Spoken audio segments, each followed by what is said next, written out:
Đây đây, giờ ăn đến rồi, giờ ăn đến rồi các bác ơi.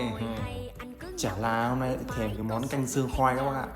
Thế là sau khi đi làm về em phải cất công ngay ra chợ mua ít thực phẩm rất đơn giản để nấu cái món canh khoai này.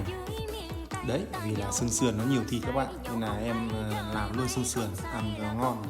Bây giờ lại không đam mê sườn xào chua ngọt các bạn, mà bây giờ lại đam mê là sườn nấu canh khoai với cà rốt.